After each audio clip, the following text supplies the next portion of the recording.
Hi guys! Good evening! Ngayong araw nga pala is gagawa tayo ng lugaw. Lugaw na may bilo-bilo. Alam niyo ba yun? Hindi. Kasi ako lang may alam. Charis. Ang gulo ng babae na ito. Charis. Ito nga guys ay binabalatan ko na yung bisol at ube. Alam niyo ba guys? Napaka-haggard ng person. Bagong gising lang kasi yan. Charis. Kitang-kita nyo talaga kung gaano kahagad ng personality. Paano ba naman kasi isang hiralatan ng bisol at ube? Paano ba naman kasi isang daming lupang nakadikit? Nakita nga ni Mami Che guys na marami na yung nabalatan ko is nag-start na rin siyang mag-slice. Alam nyo, ang daming kaganapan dito sa pagluluto namin. Kaso nalobat nga ang person. Kasi hindi chinarge mama, o diba? Nang bintang pa talaga ng iba be. Alam nyo, nung pinapakinggan ko yung Tagalog ko, papaisip talaga ako, ang lakas ng confident ko magtagalog dito, no? Kahit alam kong mali-mali yung pagtagalog ko dito, go pa rin ang beshi nyo. Walang makakapigil hanggang walang sweldo. Uy!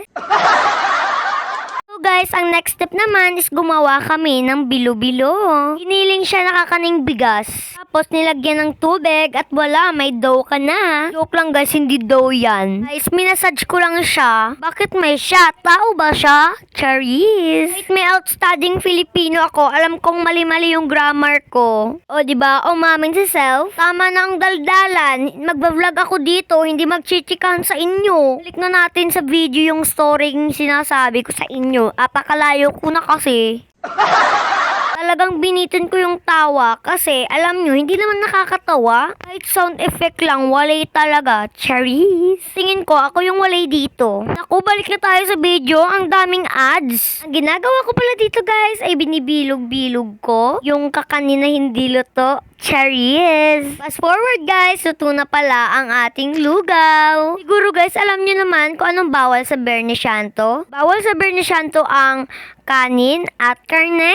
Kaya lugaw-lugaw tayo for today kasi magpa-fasting tayo. Sabi-sabi lang ako ng fasting pero binabalik-balikan ko yung tindahan ng cheese stick. O diba, may pa-fasting pa yung first na nalalaman pero hindi matupad yung fasting na sinasabi kahit isang araw lang. Daldal lang ako ng daldal dito, hindi ko na pala alam sa video, tinitikman ko na pala. So guys, ang result pala nito is super masarap. Hindi masyadong matamis at hindi masyadong matabang. Balance lang. Kita nyo naman sa mukha ko, no? Para akong baliw dyan. And guys, isang kaldero pala yung ginawa naming lugaw. Yan yun lang yung maitim na kaldero. Normal lang sa amin yan. Charis! Walang ilaw yung camera kasi lobat na ako. 3% na lang. Salamat sa paglantaw. Bye-bye!